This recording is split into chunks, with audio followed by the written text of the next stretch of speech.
Marvelous Bible lesson is taken from the second book of Samuel, 13th chapter.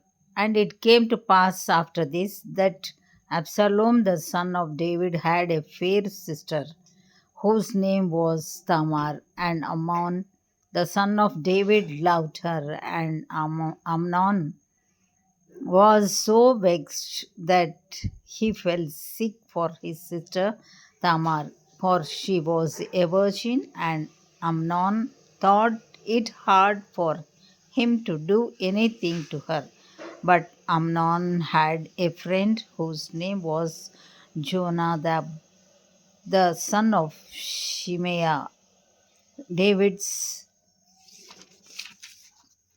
brother, and Jonadab was a very subtle man, and he said unto him, why art thou, being the king's son, lean from day to day? Wilt thou not tell me? And Amnon said unto him, I love Tamar, my brother Absalom's sister. And Jonadab said unto him, lay thee down on thy bed, and make thyself sick. And when thy father cometh to see thee, say unto him, I pray thee, let my sister Tamar come and give me meat, and dress the meat in my sight, that I may see it and eat it at her hand. So Amnon lay down and made himself sick. And when the king was come to see him, Amnon said unto the king, I pray thee, let Tamar my sister come and make me a couple of cakes in my sight, that I may eat at her hand. Then David sent home to Tamar, saying, go now to thy brother Amnon's house and dress him meat. So Tamar went to her brother Amnon's house, and he was laid down, and she took flour and kneaded it, and made cakes in his sight, and did bake the cakes. And she took a pan and poured them out before him, but he refused to eat. And Amnon said, have out all men from me. And they went out every man from him.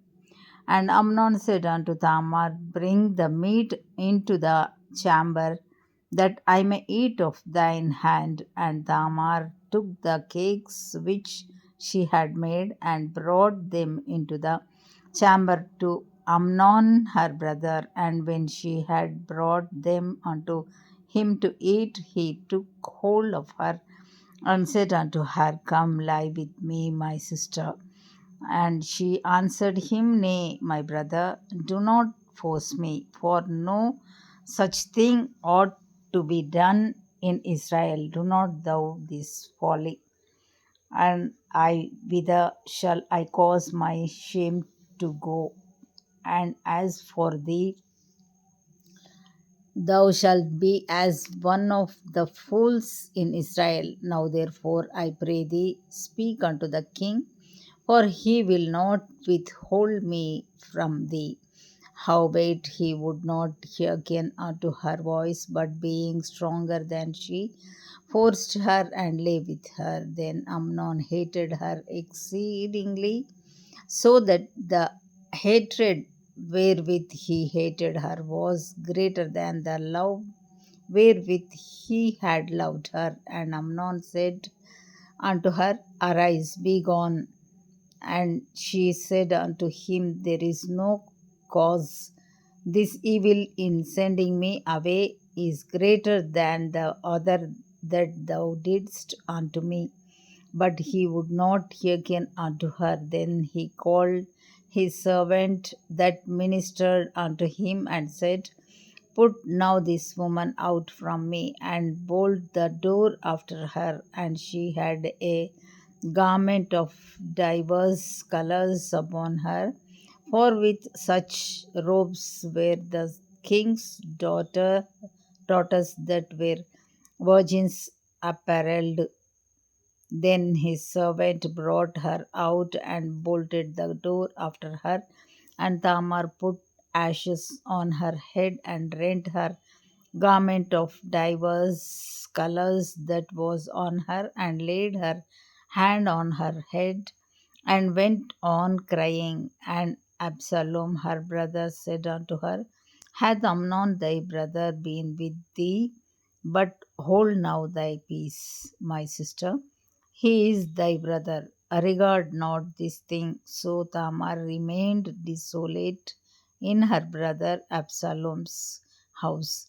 But when King David heard of all these things, he was very wroth. And Absalom spake unto his brother Amnon, neither good nor bad, for Absalom hated Amnon because he had forced his sister Tamar.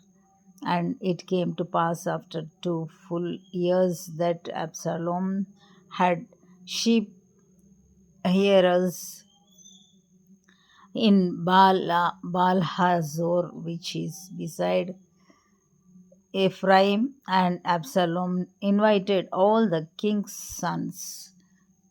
And Absalom came to the king and said, Behold, now thy servant hath sheep shearers. Let the king, I beseech thee, and his servants go with thy servant. And the king said to Absalom, Nay, my son, let us not all now go, lest we be chargeable unto thee. And he praised him, howbeit he would not go, but blessed him.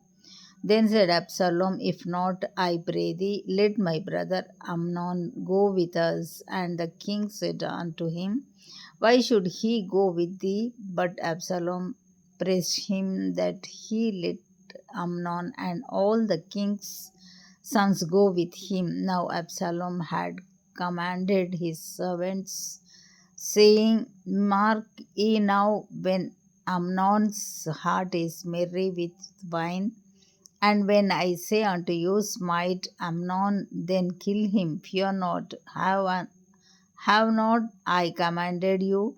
Be courageous and be valiant. And the servants of Absalom did unto Amnon as Absalom had commanded. Then all the king's sons arose, and every man gat him up upon his mule and fled. And it came to pass while they were in the way that tidings came to David, saying, Absalom hath slain all the king's sons, and there is not one of them left. Then the king arose and tare his garments and lay on the earth, and all his servants stood by with their clothes rent. And Jonadab, the son of Shemaiah, David's brother, answered and said, Let not my lord suppose that they have slain all the young men, the king's sons, for Amnon only is dead. For by the appointment of Absalom, this hath been determined from the day that he forced his sister Tamar. Now therefore let not my lord the king take the thing to his heart to think that all the king's sons are dead, for Amnon only is dead. But Absalom fled, and the young man that kept the watch lifted up his eyes and looked, and behold, there came much people by the way of the hillside behind him.